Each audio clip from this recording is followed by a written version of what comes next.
ಏನೇನು ಕಂಪ್ಲೇಂಟ್ಸ್ ಇದೆ ಅಂತ ಹೇಳಿದ್ನಲ್ಲ, ಏನು ಕಂಪ್ಲೇಂಟ್ಸ್ ಇದೆ ಅಂದರೆ ಒಂದು ಇದರಲ್ಲಿ AC ಆನ್ ಮಾಡಲಿಲ್ಲ ಅಂದರೆ ಈ ವೆಂಟ್ಸಿಂದ ಸರ್ವಿಸ್ ಸೆಂಟ್ರ್ ಗರಾಜ್ ಹತ್ರ ಬಂದಿದ್ದೀವಿ. ಇವಳು ಏ ಥರ ಬಂದವಳೆ. ಇನ್ನೂ 1500 ಕಿಲೋಮೀಟರ್ ಅಷ್ಟೇ ಓಡಿಸಿರೋದು, 1516. ಆವಾಗಲೇ DPF ಕ್ಲಾಕ್ಡ್ ಅಂತ ನೋಟಿಫಿಕೇಶನ್ ಬಂದ್ಬಿಡೋದು. ಆಮೇಲೆ ಅದು ಆ್ಯಕ್ಚುಲಿ ರೀಜನ್ಗೆ ಹಾಕು ರೀಜನರೇಷನ್ ಪ್ರೋಸೆಸ್ ಅಂತ ಇದೆ.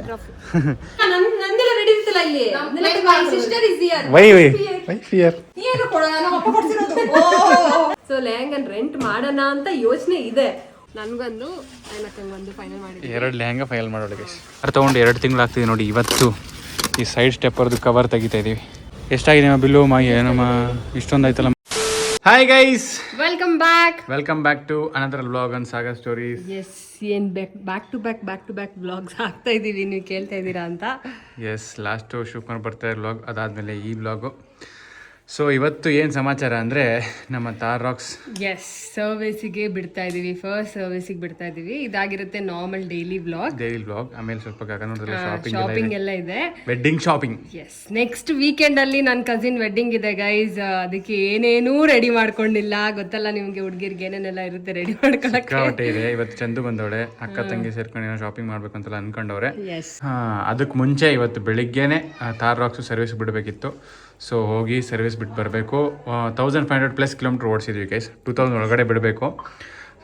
ಸೊ ಬಿಡೋಣ ಅಂತ ಹೋಗ್ತಿದ್ವಿ ಫಸ್ಟ್ ಸರ್ವಿಸು. ಆ್ಯಂಡ್ ಸ್ವಲ್ಪ ಕಂಪ್ಲೇಂಟ್ಸ್ ಇದೆ ನಮ್ಮದು ತಾರ್ ರಾಕ್ಸಲ್ಲಿ, ಏನೇನು ನಾವು ಎಕ್ಸ್ಪೀರಿಯನ್ಸ್ ಮಾಡೋದು ಅದನ್ನು ಹೇಳಿ ಎಲ್ಲ ಫಸ್ಟ್ ಸರ್ವಿಸಲ್ಲಿ ಸರಿ ಮಾಡಿಸ್ಕೋಬೇಕು. ಅದಕ್ಕೆ ಫಸ್ಟ್ ಸರ್ವಿಸ್ ಬಿಡೋದು. ಸೊ ಬನ್ನಿ ಏನೇನು ಕಂಪ್ಲೇಂಟ್ ಇದೆ ಅಂತ ನಿಮಗೂ ತೋರಿಸ್ತೀನಿ. ಏನ್ ಹಿಂದೆಗಡೆ ಬ್ಯಾಕ್ ಗ್ರೌಂಡ್ ಅಲ್ಲಿ ನಮ್ಮ ಫೋಟೋ ಕಾಣಿಸ್ತಾ ಇದೆ, ವಾಲ್ ಚೇಂಜ್ ಆಗ್ಬಿಟ್ಟಿದೆ ಅಂತ ನೋಡ್ತಾ ಇದ್ದೀರಾ. ಎಸ್, ಈ ಮಿರರ್ನ ನಾವು ಮಿರರ್ ಇಲ್ಲಿತ್ತು, ಇಲ್ಲಿ ಬೆಳಕು ಬ್ಲಾಕ್ ಆಗ್ತಾ ಇತ್ತು ಅಂದ್ರೆ ಸುಮ್ಮನೆ ಇವತ್ತು ಇಲ್ಲಿಟ್ಟೆ ಇರ್ಲಿ ಅಂತ. ಸೊ ಹಂಗೆ ನಿಮಗೆ ಬ್ಲಾಗಲ್ಲಿ ವೆಲ್ಕಮ್ ಮಾಡ್ತಾ ಇದೀವಿ. ಸೊ ಬನ್ನಿ ಇವಾಗ ಹೋಗಿ ಕಾರ್ ಬಿಟ್ಟು ಬರೋಣ ಗೈಸ್. ಏನೇನು ಕಂಪ್ಲೇಂಟ್ಸ್ ಇದೆ ಅಂತ ಹೇಳಿದ್ನಲ್ಲ, ಏನು ಕಂಪ್ಲೇಂಟ್ಸ್ ಇದೆ ಅಂದರೆ ಒಂದು ಇದರಲ್ಲಿ AC ಆನ್ ಮಾಡಲಿಲ್ಲ ಅಂದರೆ ಈ ವೆಂಟ್ಸಿಂದ ಹಾಟ್ ಏರ್ ಬರ್ತಾಯಿದೆ, ಅಂದರೆ ಇಂಜಿನಿಂದ ಡೈರೆಕ್ಟ್ ಬಿಸಿ ಗಾಳಿ ಬರ್ತಾಯಿದೆ. ಇಲ್ಲಿ ಏರ್ ಸರ್ಕ್ಯುಲೇಷನ್ ಹಾಕಿದ್ರೆ AC ಆನ್ ಆಗ್ತದೆ. AC ಆನ್ ಆಗದೇ ಏರ್ ಸರ್ಕ್ಯುಲೇಷನ್ ತಗೋತಿಲ್ಲ, ಅಂದರೆ ಇನ್ಸೈಡ್ ಸರ್ಕ್ಯುಲೇಷನ್ ತಗೋತಿಲ್ಲ, ಆಚೆಯಿಂದನೇ ಗಾಳಿ ಬರ್ತಾಯಿದೆ. ಇದನ್ನು ಆಫ್ ಮಾಡಿಬಿಟ್ರೆ ಡೈರೆಕ್ಟು ಇಂಜಿನಿಂದ ಬಿಸಿ ಗಾಳಿ ಬರ್ತಾಯಿದೆ. ಸೊ ಇದನ್ನು ಹೇಳಬೇಕು. ಸೊ ಆ್ಯಕ್ಚುಲಿ ಇದು ಪ್ರಾಬ್ಲಮ್, ಇದು ಸರಿ ಮಾಡಿಕೊಡ್ತಾರೆ ಫಸ್ಟ್ ಸರ್ವಿಸಲ್ಲಿ. ಆ್ಯಂಡ್ ಇದು ಕರ್ಟನ್ ಬಟನ್ ಸರಿಯಾಗಿ ವರ್ಕ್ ಆಗ್ತಿಲ್ಲ. ಹಿಂದೆ ಸರಿ ಇದೆ, ಇದು ಕರ್ಟನ್ ಬಟನ್ ಇದು ಮಾಡಿದ್ರೆ ಒಂದ್ಸತಿ ಹೋಲ್ಡ್ ಮಾಡಿ ಇಟ್ಕೋಬೇಕು, ಒಂದೊಂದ್ಸತಿ ಜೋರಾಗಿ ಪ್ರೆಸ್ ಮಾಡಿದ್ರೆ ಮಾತ್ರ ಇದು ಕರ್ಟನ್ ಬರುತ್ತೆ ಮುಂದೆಗಡೆ. ಸೊ ಈ ಬಟನ್ ಒಂಚೂರು ಸ್ವಲ್ಪ ಪ್ರಾಬ್ಲಮ್ ಇದೆ. ಆ್ಯಂಡ್ ಇನ್ನೊಂದು ಮೈನ್ ಪ್ರಾಬ್ಲಮ್ ಏನಂದರೆ ಸೆಕೆಂಡ್ ಗೇರ್ ಸ್ವಲ್ಪ ಗಟ್ಟಿ ಇದೆ, ನೀಟಾಗಿ ಬೀಳ್ತಾ ಇಲ್ಲ, ಸ್ವಲ್ಪ ಸ್ಟ್ರಾಂಗ್ ಇದೆ, ಸ್ಮೂತ್ ಇಲ್ಲ. ಸೊ ಅದೊಂದು ಕಂಪ್ಲೇಂಟ್ ಹೇಳಬೇಕು. ಅವ್ರು ಸ್ವಲ್ಪ ಚೆಕ್ ಮಾಡಿಕೊಡ್ತಾರೆ ಅನಿಸುತ್ತೆ. ಇವಾಗ ಸ್ವಲ್ಪ ಪರವಾಗಿಲ್ಲ, ಸ್ವಲ್ಪ ಹೋಗ್ತಾ ನೋಡಿ ಬೀಳ್ತಾ ಇಲ್ಲ, ಸ್ವಲ್ಪ ಸ್ಟ್ರಾಂಗ್ ಇದೆ, ತಡ್ಕೊಳ್ಳುತ್ತೆ. ಅದನ್ನು ಹೇಳಿ ಸರಿ ಮಾಡಿಸ್ಬೇಕು. ಅವರು ಸರ್ವಿಸಲ್ಲಿ ಸ್ವಲ್ಪ ಸರಿ ಮಾಡಿಕೊಡ್ತಾರೆ. ಸೊ ಇದಕ್ಕೆ ಫಸ್ಟ್ ಸರ್ವಿಸಲ್ಲಿ ಯಾರು ಸಣ್ಣ ಪುಟ್ಟ ನಿಮಗೆ ಸರಿ ಇಲ್ಲ ಅನಿಸಿದ್ರೆ, ಓಡ್ಸೋಕ್ಕೆ ನಿಮಗೆ ಇನ್ಕನ್ವೀನಿಯಂಟ್ ಆಗ್ತಿದೆ ಅಂದರೆ ಅದನ್ನು ಸರಿ ಮಾಡಿಸ್ಕೊಳ್ಳೋಕ್ಕೆ ಫಸ್ಟ್ ಸರ್ವಿಸ್ ಬಿಟ್ಟಿರ್ತಾರೆ. ಇದರಲ್ಲಿ ಏನು ಬೇರೆ ಆಯಿಲ್ ಚೇಂಜ್ ಎಲ್ಲ ಏನು ಮಾಡಲ್ಲ, ನೀಟಾಗಿ ವಾಶ್ ಮಾಡಿ ಎಲ್ಲ ಚೆಕ್ ಮಾಡಿ ಲೂಸ್ ಇರೋದೆಲ್ಲ ಟೈಟ್ ಮಾಡಿಕೊಡ್ತಾರೆ. So that's why we are doing. And service due ಅಂತಲೇ ಇಲ್ಲಿ ತೋರಿಸ್ತಾ ಇದೆ, ಇಲ್ಲಿ ವಾರ್ನಿಂಗ್ ಸಿಂಬಲ್ ಕಾಣಿಸ್ತಾ ಇದೆ ನೋಡಿ. ಸೊ ಅದು ಸರ್ವಿಸ್ ಡ್ಯೂ ಅಂತ ಮಧ್ಯೆ ಬರ್ತಾ ಇರುತ್ತೆ. ಸೊ ಅದಕ್ಕೆ ಬರಬಾರ್ದು ಅಂತಲೇ ನಾನು ಸರ್ವಿಸಿಗೆ ಬಿಡ್ತಾಯಿದ್ದೀನಿ. Let's go to service station guys. Service centre garage ಹತ್ರ ಬಂದಿದ್ದೀವಿ, ತೊಗೊಂಡೋಗೋಣ. ಇವಳು ಏ ಥರ ಬಂದವಳೆ ನಾನು ಕರ್ಕೊಂಡು ಹೋಗೋಕ್ಕೆ. ಆ್ಯಂಡ್ ಇದೇ ನಾವು ಯೂಸ್ ಮಾಡೋ ಕಾರ್ ಬ್ರಷು, ಊರಾದು ಗೈಸ್, ತುಂಬ ಚೆನ್ನಾಗಿದೆ. ಆ್ಯಂಡ್ ಇನ್ನೊಂದೇನು ಗೊತ್ತಾ, ಅವತ್ತು ಶಿವಕುಮಾರ್ ಬರ್ತಡೆಗೆ ಹೋಗಿದ್ದಿಲ್ಲ, ನಾವಿನ್ನೂ 1500 ಕಿಲೋಮೀಟರ್ ಅಷ್ಟೇ ಓಡಿಸಿರೋದು, 1516. ಆವಾಗಲೇ DPF ಕ್ಲಾಕ್ಡ್ ಅಂತ ನೋಟಿಫಿಕೇಶನ್ ಬಂದ್ಬಿಡೋದು. ಆಮೇಲೆ ಅದು ಆ್ಯಕ್ಚುಲಿ ರೀಜನ್ಗೆ ಹಾಕು ರೀಜನರೇಷನ್ ಪ್ರೋಸೆಸ್ ಅಂತ ಇದೆ. DPF ಇದೆ ಗೈಸ್. ಡೀಸೆಲ್ ಗಾಡಿ ತೊಗೊಂಡ್ರೆ ಇದೊಂದು ಪ್ರಾಬ್ಲಮ್ಮು. DPF ಹಾಕಿದ್ದಾರೆ. ಸೊ ಅದರದ್ದು ವಾರ್ನಿಂಗ್ ಬರುತ್ತೆ. ನಾವು ಜಾಸ್ತಿ ಸಿಟಿಲಿ ಓಡಿಸಲ್ಲ, ಹೈವೇಲೇ ಹೋಗೋದು. ಅಂದರೂ ಅದು 1500 ಕಿಲೋಮೀಟ್ರಿಗೆ ಅಲರ್ಟ್ ಬಂದೈತೆ ಅಂದರೆ ಇನ್ನು ಸಿಟಿಲಿ ಓಡಿಸೋರಿಗೆಲ್ಲ 500-1000 ಕಿಲೋಮೀಟ್ರ್ ಒಳಗಡೆ ಬಂದ್ಬಿಡುತ್ತೆ. ಸೊ ಅದು ನಾನು ರೀಜನ್ ಮಾಡಲಿಲ್ಲ. ಲೋ RPM ಸೆಕೆಂಡ್ ಗೇರ್ ಹಾಕ್ಬಿಟ್ಟು ಸೆಕೆಂಡ್ ಮತ್ತು ಥರ್ಡ್ ಗೇರಲ್ಲೇ ಜಾಸ್ತಿ RPMಲ್ಲಿ ಓಡಿಸ್ದೆ. ರೀಜನ್ ಹೋಯ್ತು, ಕ್ಲಿಯರ್ ಆಯಿತು DPF ಅಂತ ರೀಜನ್ ಮಾಡಬೇಕಾಗಿದ್ದು ಹೋಯ್ತು. ರೀಜನ್ ಅಂತ ತೋರಿಸ್ತಾ ಇರಲಿಲ್ಲ ಮತ್ತೆ. ಸೊ ಅದನ್ನ ಸರ್ವಿಸ್ ಸೆಂಟ್ರಲ್ಲಿ ಕೇಳಬೇಕು, ಈ ಥರ ಆಯಿತು, ಮತ್ತೇನು ರೀಸನ್ ಏನು ಬೇಕಿಲ್ವ ಅಂತ. ಸೊ ಈಗ ನಮ್ಮ ಕಂಪ್ಲೇಂಟ್ಸ್ ಎಲ್ಲ ಹೇಳ್ದೆಮ್ಮ ಏನು ಪ್ರಾಬ್ಲಮ್ ಅಂತ. ನಿಂಗೆ ಬೇರೆ ಪ್ರಾಬ್ಲಮ್ ಇದೆಯಾ? ಅಷ್ಟೇನಾ? ಗಗನಿಗೆ ಮೈನ್ ಪ್ರಾಬ್ಲಮ್ ಅಂದರೆ ಸೆಕೆಂಡ್ ಗೇರ್ ಹಾಕೋಕ್ಕೆ ಟೈಟು ಅದು ಸರಿ ಮಾಡಿಸು ಫಸ್ಟು ಅಂತ, ಅದನ್ನ ಹೇಳಿ ಮಾಡಿಸ್ಬೇಕು. ಸೊ ಇವಾಗ ಬನ್ನಿ ಅಡ್ವೈಸರ್ ಹತ್ರ ಮಾತಾಡ್ಬಿಟ್ಟು ಗಾಡಿ ಬಿಟ್ಬಿಟ್ಟು ಹೋಗೋಣ ಗೈಸ್. ಬಿಟ್ಟಾಯಿತು ಗಾಡಿ ಸರ್ವಿಸ್ಗೆ. ಅದೊಂದು ಏರ್ ಸರ್ಕ್ಯುಲೇಷನ್ದು ನಾರ್ಮಲ್ ಅಂತೆ.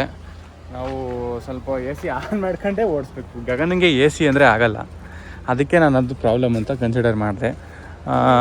ಬ್ಲೋವರ್ ಆನ್ ಮಾಡಿ ಇಟ್ಕೊಂಡು ಏರ್ ಸರ್ಕ್ಯುಲೇಷನ್ ಆನ್ ಮಾಡ್ಕೋಬೇಕಂತೆ. ಇಲ್ಲಾಂದರೆ ಎ ಸಿ ಆಫ್ ಮಾಡ್ಕೋಬೋದು, ಸೆಕೆ ಆಗುತ್ತೆ. ಮತ್ತೆ ಸ್ವಲ್ಪ ಹೊತ್ತು ಬಿಟ್ಟು ಎ ಸಿ ಆನ್ ಮಾಡ್ಕೊಳ್ಳೇಬೇಕು.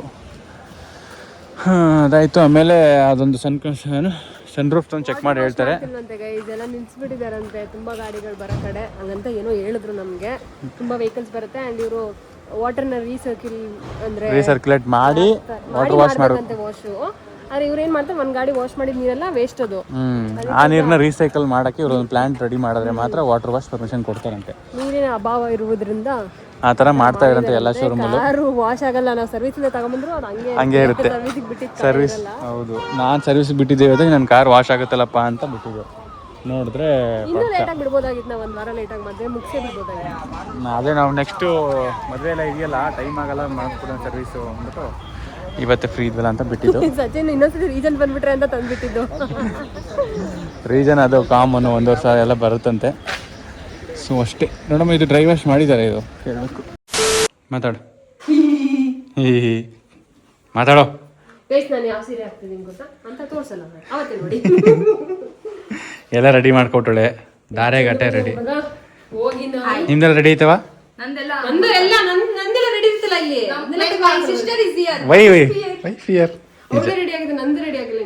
ನಂದು ಒಂದು ರೂಪಾಯಿದು ರೆಡಿ ಆಗಿಲ್ಲ. ನಿಂದೇನು ಪಂಚೆ ತಗೋಬೇಕು ತಾನೆ. ಅದೆಲ್ಲ ಇಲ್ಲ ಗೈಸ್, ನಾನು ಕನ್ವಿನ್ಸ್ ಮಾಡ್ತಿದ್ದು. ರೆಂಟಲ್ ಜ್ಯುವೆಲ್ರಿ ಇದೇ ಬೇಕು ಅದೇ ಬೇಕು ಅಂತ ಫುಲ್ ಸ್ಪೆಸಿಫಿಕ್ ಆಗಿದ್ರೆ ನಾನು ಏನ್ ಮಾಡ್ತೀನಿ? ಎಷ್ಟು ದವಡಿತಾಳೆ ನೋಡಿ. ನಮ್ಮ ಮನೆಗೆ ಬರಗಂಟ ವ್ಲಾಗರ್ಸ್ ಚಿಂತನೆ ಎಷ್ಟು. ನಮ್ಮ ಮನೆಗೆ ಬರಗಂಟ ಯಾವ್ದು ಸೀರೆ ಹಾಕ್ಬೇಕು, ರಿಸೆಪ್ಷನ್ಗೆ ಯಾವ ಡ್ರೆಸ್ ಹಾಕ್ಬೇಕು ಅನ್ನೋದೇ ಗೊತ್ತಿರ್ಲಿಲ್ಲ. ನಾನ್ ಬಂದ್ಮೇಲೆ ಸೆಟ್ ಮಾಡ್ಕೊಟ್ಟಿರೋದು ನನ್ನ ಒಂದು ಸೀರೆನ ದಾನ ಮಾಡಿ. ನೋಡಿ, ಸೀರೆ ದಾನಗಿನ ಎಲ್ಲ ಏನಲ್ಲ, ಇದು ರಿಸೆಪ್ಷನ್ಗೆ ಅವಳೇ ನನಗೆ ಚೂಸ್ ಮಾಡಿದ್ದು. ಬಟ್ ದಾರೆಗೆ ನಾನೇ ಇದನ್ನ ಹಾಕೋತೀನಿ ಅಂತ ಹೇಳಿದ್ದು. ಅವಾಗ ಏನು ಕೊಡೋಣ, ನಮ್ಮ ಅಪ್ಪ ಕೊಡ್ತಿರೋದು. ದಾರಕ್ಕೆ ಇವಳದು ಸೀರೆ ರೆಡಿ ಇದೆ, ನಾನು ಇನ್ನು ಪಂಚ ಶರ್ಟ್ ತಗೋಬೇಕು ಗೈಸ್. ಆಮೇಲೆ ನಾನೇನ್ ಗೋಲ್ಡ್ ಗರ್ಲ್ ಅಲ್ಲ, ನಂಗೇನ್ ಗೋಲ್ಡ್ ಅಷ್ಟು ಇಷ್ಟ ಆಗಲ್ಲ. ವೆರೈಟೀಸ್ ಹಾಕ್ಬೇಕು. ನೀವೇ ಇದೀರಾ ಸಾಕ್ಷಿಗೆ, ಅವಳು ಗೋಲ್ಡ್ ನನಗೆ ಕೊಟ್ಬಿಡಿ ಅಂತ ಹೇಳಿ. ಬ್ಯಾಡ ಕಣವ ಕೊಡ್ತೀನಿ, ಹಾಕೊಳಕ್ ಕೊಡ್ತೀನಿ, ಆಮೇಲೆ ಬೀಚಿಸ್ಕೊತೀನಿ. ನಂಗೆ ಕೊಡು. ಸೊ ನಾನು ಅದನ್ನೇ ಹಾಕಿ ನಂಗೆ ಬೇಜಾರು, ನಂಗೆ ಇಷ್ಟ ಇಲ್ಲ ಗೋಲ್ಡ್, ಅದನ್ನೇ ಹಾಕ್ಬೇಕು ಅಂತ ನಾನು ತುಂಬಾ ಬ್ಲಾಗ್ಸ್ ಅಲ್ಲಿ ಹೇಳಿದೀನಿ. ನಂಗೆ ಆಮೇಲೆ ನೋಡಿದ್ರೆ ನೀವು ಜಾಸ್ತಿ ಆರ್ಟಿಫಿಷಿಯಲ್ಸ್ ಹಾಕ್ತಾ ಇರ್ತೀನಿ. ಸೊ ನನಗೆ ಸೀರೆಗೆ ತಕ್ಕಂಗೆ ಜ್ಯುವೆಲ್ರಿನ ಮ್ಯಾಚ್ ಮಾಡೋಕ್ಕೆ ಆಸೆ. ಸೊ ಅದಕ್ಕೋಸ್ಕರ ನಾವು ಹೋಗ್ತಾ ಇದೀವಿ. ಹಂಗೆ ಎಲ್ಲ ಸೆಟ್ ಆಗಿದೆ, ನಾನು ಹೋಗ್ಲಿಲ್ಲ ಅಂದ್ರೂ ಆಗುತ್ತೆ. ಬಟ್ ಇವ್ ಸುಮ್ಮನೆ ನನಗೆ ಆಗಿಲ್ಲ ಅಂದಿದ್ರೆ ಇವಾಗ ಬರ್ತಿರ್ಲಿಲ್ವಾ? ಇವಾಗ ಅವ್ಳಿಗೋಸ್ಕರ ನಾವು ಇವತ್ತು ಡೇ ಸೆಟ್ ಮಾಡಿದ್ದು.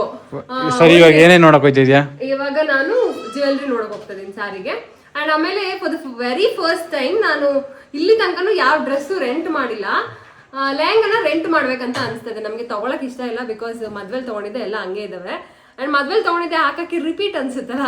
ಸೊ ಲೆಹಂಗನ್ ರೆಂಟ್ ಮಾಡೋಣ ಅಂತ ಯೋಚನೆ ಇದೆ. ಹೋಗಿ ನೋಡ್ಬೇಕು ಕಂಡೀಷನ್ಸ್ ಆಫ್ ಲೆಹಂಗಾ, ನನಗೆ ಸೂಟ್ ಆಗುತ್ತಾ, ಕಲರ್ ಸೂಟ್ ಆಗುತ್ತಾ, ಎಲ್ಲ ಚೆನ್ನಾಗಿ ಅನ್ಸಿದ್ರೆ ಮಾತ್ರ ಲೆಹಂಗಾ ರೆಂಟ್ ಮಾಡ್ತೀನಿ. ಇಲ್ಲ ಅಂದ್ರೆ ನನ್ನ ಮದ್ವೆಲ್ ಚಂದು ಹಾಕಿದಿದ್ ಲೆಹಂಗಾ ಇದೆ, ಅದನ್ನೇ ಹಾಕೋತೀನಿ ಅಷ್ಟೇ. ನಾನು ನೋಡ್ಬೇಕು ಅಂತ ಅನ್ಕೊಂಡಿನಿ ಇವಳಿಗೆ ಆ ಟೈರ್ ಮ್ಯಾಚ್ ಮಾಡಕ್ಕೆ. ವೆರಿ ಫಸ್ಟ್ ಟೈಮ್ ನಾವು ರೆಂಟಿಗೆ ಹೋಗ್ತಾ ಇರೋದು. ನಾನ್ ಮದ್ವೆ ಆಗೋ ಟೈಮಲ್ಲಿ, ನಾವಿಬ್ರು ಮದ್ವೆ ಆಗೋ ಟೈಮಲ್ಲಿ ರೆಂಟೆಲ್ಲ ಅಷ್ಟು ಇರ್ಲಿಲ್ಲ. ಇಲ್ಲಾಂದ್ರೆ ನಾವೇನ್ ಲೆಹಂಗಾಗ ಅಷ್ಟು ದುಡ್ಡು ಹಾಕ್ತಿರ್ಲಿಲ್ಲ ಅಂತ ಅನ್ಸುತ್ತೆ. ಬಟ್ ಇವಾಗ ಥೌಸಂಡ್ಸ್ ಆಫ್ ಆಪ್ಷನ್ಸ್ ಇದೆ. ಸೊ ಚೆಕ್ಔಟ್ ಮಾಡೋಣ ಅಂತ ಹೋಗ್ತಾ ಇದೀವಿ. ಬನ್ನಿ ಹೋಗೋಣ. Let's go. ಎಲ್ಲಿಗೆ ಬಂದಿದ್ದೀವಿ ಈಗ? ಗೈಸ್, ನಾವು ಶ್ವೇತೂಸ್ ರೆಂಟಲ್ ಅಂತ ಇಲ್ಲಿಗೆ ಬಂದಿದ್ವಿ. ಇಲ್ಲಿ ಮದ್ವೆಗೆ ಮುಂಚೆ ಬಂದಿದ್ವಿ ನಾವು ಒಂದು ಎಂಗೇಜ್ಮೆಂಟ್ಗೆ ಸಚಿನಿಗೆ ನೋಡೋಣ ಅಂತ.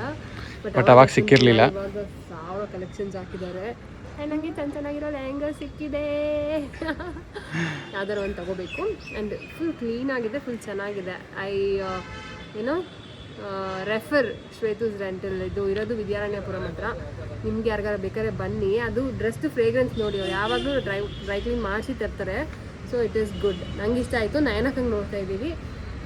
ಚಂದನು ನೋಡ್ತಾ ಇದ್ದಾರೆ ಸ್ವಲ್ಪ ಚಂದ ನೋಡ್ಕೊತಾ ಇದ್ದಾರೆ. ಅಂದರೂ ನಾನು ನೋಡ್ತಾ ಇದ್ದೀನಿ. ಇದೇ ರೆಂಟಲ್ ಔಟ್ಫಿಟ್ ಸೋ ಗುಡ್. ಅದ್ರ ಸ್ವಲ್ಪ ಜಾಸ್ತಿ ಅಂತ ಅನಿಸ್ತು ಚಂದು ಟ್ರಾವೆಲ್. ನಾನು ಈ ಕಲರ್ಗೆ ಹೋಗ್ತಾ ಇಲ್ಲ, ಬಿಕಾಸ್ ನಾನು ನನ್ನ ಮದುವೆ ರಿಸೆಪ್ಷನಲ್ಲಿ ಇದೆ ಹಾಕಿದ್ದು. ಇದೆ ಸೇಮ್ ಇದು ಸೇಮು. ಸೊ ಹೋಗ್ತಾ ಇಲ್ಲ. ಬ್ಲೂ ಅವಾಯ್ಡಿಂಗ್ ಬ್ಲೂ ತೋರಿಸಲ್ಲ ನಾನು ನಿಮಗೆ. ಮದುವೆ ರಿಸೆಪ್ಷನಲ್ಲೇ ನೋಡಿ ಯಾವ್ದು ತೊಗೊಂಡಿರ್ಬೋದು ಗೆಸ್ ಮಾಡಿ. ವಿಚ್ ಕಲರ್ ಗೆಸ್ ಮಾಡಿ. ಎಲ್ಲ ಸಾಕಾಗಿದೆ. ಇದು ಸೂಪರ್. ಬುಕ್ ಆಗೋಗಿದೆ, ನೋಡಬೇಕು. ಗೆಸ್ ಮಾಡೋದು ತುಂಬಾ ಈಸಿ. ಸ್ವಲ್ಪ ಕಣ್ಬಿಟ್ಟೆಲ್ಲ ಕ್ಲೀನ್ ಆಗಿ ನೋಡಿದ್ರೆ ಎಲ್ಲ ಗೆಸ್ ಮಾಡ್ಬೋದು. ಕಲರ್ ಗೆಸ್ ಮಾಡಿ ಸರ್. ಕಲರ್ ಗೆಸ್ ಮಾಡಿ, ಇದ್ರ ಇಷ್ಟರಲ್ಲಿ ಯಾವ ಕಲರ್ ಹಾಕ್ಬೋದು? ಕಲರ್ನೇ ನಾನು ಹೇಳ್ತಿರೋದು. ಗೆಸ್ ಮಾಡೋದು ತುಂಬಾ ತುಂಬಾ ಈಸಿ. ಅದೇಂಗ್ ಈಸಿ ಆಗ್ಬಿಡುತ್ತೆ ಅವ್ರಿಗೆ ಗೆಸ್ ಮಾಡ್ಬೋದಲ್ಲ. ಫೈನಲ್ ಆಯ್ತಾ? ಎಸ್. ಎಷ್ಟು ಫೈನಲ್ ಮಾಡಿದೆ? ಒಂದು ನಿಂಗಲ್ಲ, ನನ್ಗೊಂದು ಒಂದು ಫೈನಲ್ ಮಾಡಿದ್ವಿ. 2 ಲೆಹಂಗಾ ಫೈನಲ್ ಮಾಡೋಳು ಗೈಸ್. ಮತ್ತೆ ನಾನು ಒಂದು ಫೈನಲ್ ಮಾಡಿದ್ದೀನಿ. ಎಸ್, ಸಚಿನ್ಗೂ ಸಿಕ್ತು ಇಲ್ಲೇ ನಮಗೆ. ಸೊ ಒಂದೇ ಕಡೆ ಸಿಕ್ತು ನಮ್ಗೆ ಇಬ್ರಿಗೂ ಅಂತ. ನಮ್ಗೆ ಸಚಿನ್ಗೆ ಸಿಗಲ್ಲ ಗೈಸ್, ಎಲ್ಲೋದು ಸಿಗಲ್ಲ ಬಂದಿದ್ದು. ಬಿಕಾಸ್ ಮೆನ್ಗೆ ಕಡಿಮೆ ಕಲೆಕ್ಷನ್ ಇರುತ್ತೆ ಎಲ್ಲ ಕಡೆ. ಇಲ್ಲಿ ಜಾಸ್ತಿ ಕಲೆಕ್ಷನ್ಸ್ ಇದೆ. ನಾನು ನೋಡಿದ ಕಡೆ ಇಲ್ಲಿ ಜಾಸ್ತಿ ಕಲೆಕ್ಷನ್ ಇದೆ. ಸೊ ನನಗೂ ಸಿಕ್ಕಿದೆ ಇಲ್ಲಿ. ನಾನು ಯಾವ ಕಲರ್ ಹಾಕ್ಬೋದು ಗೆಸ್ ಮಾಡಿ. ನಾನು ಯಾವ ಕಲರ್ ಹಾಕ್ತಿದ್ದೀನಿ ಗೆಸ್ ಮಾಡಿ. ಗೈಸ್ ಟೈಮ್ ಬಂದು 6:30 ಲಾಸ್ಟ್ ಒಂದಿದ್ರು. ನಾವು ಅಲ್ಲಿ ಹೋಗಿ ಬರೋಷ್ಟು ಲೇಟ್ ಆಗೋಯ್ತು. ಸೊ ನಾವು ಸರ್ವಿಸ್ ಬಿಟ್ಟಿರೋದು ಇಂಡಿಯಾ ಗರಾಜಿಲ್ಲ ಗೈಸ್.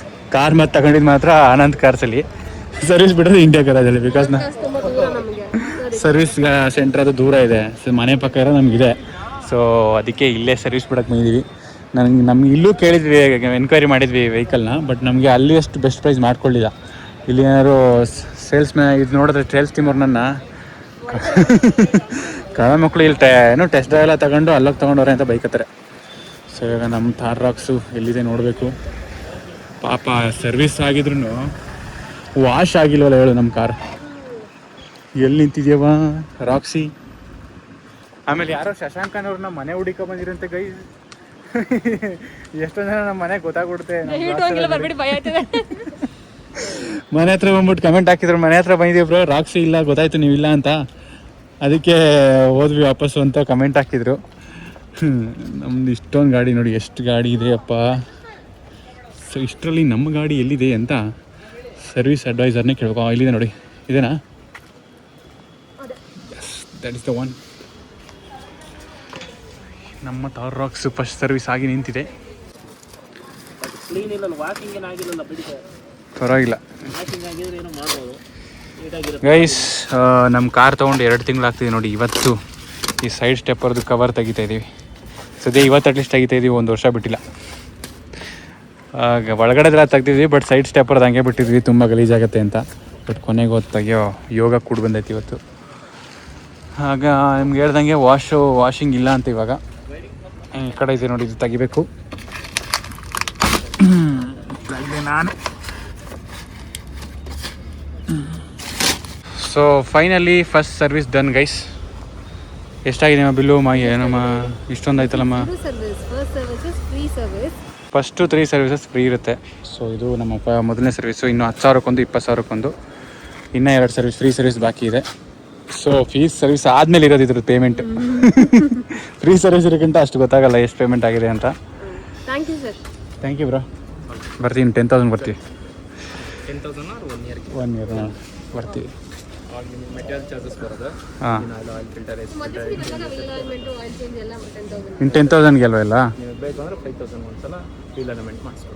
ಅದು ತುಂಬ ಓಡಾಡಿದರೆ ಬೇಕಾಗುತ್ತೆ ವೀಲ್ ಅಲೈನ್ಮೆಂಟ್. 5,000 ಬೆಟರು ಒಂದ್ಸಲ ಮಾಡಿಸ್ಕೊಳ್ಳೋದು. ವೀಲ್ ಅಲೈನ್ಮೆಂಟ್ 10,000ಗೆ ಅಲೈನ್ಮೆಂಟ್ ಬ್ಯಾಲೆನ್ಸಿಂಗ್ 2 ಆಗುತ್ತೆ. ಓಕೆ, ನೋಡ್ತೀವಿ ಬ್ರೋ. ಒಂದು ಬೇಜಾರು ಏನಂದರೆ ವಾಷಿಂಗ್ ಇಲ್ಲ, ಸರ್ವಿಸ್ ಮಾಡಿಸಿದ ಕಳೆನೇ ಇಲ್ಲ ಪಾಪ. ರಾಕ್ಸ್ಗೆ ಈ ಥರ ಮೋಸ ಆಗಿಬಿಟ್ಟಿದೆ. ಆ್ಯಂಡ್ ಇವಾಗ ಗೈಸ್ ನಮಗೆ ಬಿಲ್ ಎಷ್ಟಾಗಿದೆ ಗೊತ್ತಾ? ಆ್ಯಕ್ಚುಲಿ 0 ರೂಪೀಸ್ ಅಲ್ಲ, 660 ರೂಪೀಸ್ ಆಗಿದೆ. ಡಿ ಪಿ ಎಫ್ ಫಿಲ್ಟರ್ ಹೆಸರು, ಡಿ ಎಫ್ ಅದು ಫ್ಲೂಯಿಡ್ ಹೆಸರು. ಸೊ ಅಲ್ಲಿಗೊಂದು ಇದು ಡಿ ಪಿ ಎಫ್ ಇದೆ ಈ ಗಾಡೀಲಿ. ಸೊ ಆ ಡಿ ಪಿ ಎಫ್ಗೆ ಒಂದು ಫ್ಲೂಯಿಡ್ ಕೂಡ ಹಾಕ್ಬೇಕು ಗೈಸ್. ಸೊ ಡೀಸೆಲ್ ತೊಗೊಂಡ್ರೆ ಡಿ ಪಿ ಎಫ್ ಮೇಂಟೈನ್ ಮಾಡಬೇಕು, ಅದ್ರ ಜೊತೆ ಡಿ ಎಫ್ ಲಿಕ್ವಿಡ್ ಕೂಡ ಮೇಂಟೈನ್ ಮಾಡಬೇಕು. 1 ನಿಮಿಷ. ಸೊ ಅದೇನೆಂದರೆ ಇವಾಗ ಡಿ ಪಿ ಎಫು, ಸೊ ಇದು ಡಿ ಎಫ್ ಇವರು ಹಾಕಿದ್ದಾರೆ 91%. ಮುಂಚೆ ಎಷ್ಟಿತ್ತು ಅಂದರೆ ಇದು 58% ಇತ್ತು. ಸೊ ಅವರು ಫಿಲ್ ಮಾಡಿ ಇವಾಗ 91% ಆಗಿದೆ. ಸೊ ಅಷ್ಟೇ, 6 ಲೀಟ್ರ್ ಹಾಕಿದ್ದಾರೆ, ಅದಕ್ಕೆ 660 ರೂಪೀಸ್. 1 ಲೀಟ್ರಿಗೆ 110 ರೂಪಾಯಿ. ಇಷ್ಟೇ ಗೈಸ್ ಕಾರ್ ಬಗ್ಗೆ ಮಾಹಿತಿ. Let's go. ಎನ್ನ ಪಂಡ್ರೆ Chandu special egg biryani. Chandu special ನೀನೇ ಕಂಡುಹಿಡಿದಾರೆ ರೆಸಿಪಿ? ಇಲ್ಲ ಯೂಟ್ಯೂಬಾ? 9 ಮೊಟ್ಟೆ ಬೇಯಿಸ್ಕೊಂಡು ಗೈಸ್, ಬಿರಿಯಾನಿ ಮಸಾಲ ಮಾಡ್ಕೊಂಡೋಳೆ, ಮೊಟ್ಟೆ ಹಾಕ್ಬಿಟ್ಟು ಅಕ್ಕಿ ಹಾಕ್ಬಿಟ್ಟು ನೀರಾಗಿ ಗಲ ಅಂತ ತಿರುಗಿಸ್ಬಿಟ್ರೆ, ಕೂಗಿಸ್ಬಿಟ್ರೆ ಮೊಟ್ಟೆ biryani ready.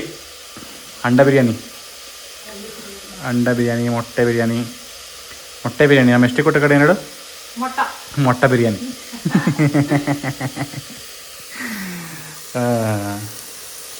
Chandu special dish ನಮ್ಮ ರೆಡಿ ಆಗ್ತದೆ. ಚಳಿಗೆ ಸಖತ್ತಾಗಿರುತ್ತೆ. ಮಳೆ ಅಂತೂ ಇಲ್ಲ, ಚಳಿ ಅಷ್ಟೇ. ನಿಂದೆಲ್ಲ ರೆಡಿನಾ ಕಸಿನ್ ಮದುವೆಗೆ? ನಮ್ಮ ಅಕ್ಕ ರೆಡಿ ಆಗಿದ್ರೆ ಸಾಕಪ್ಪ ನನಗೆ.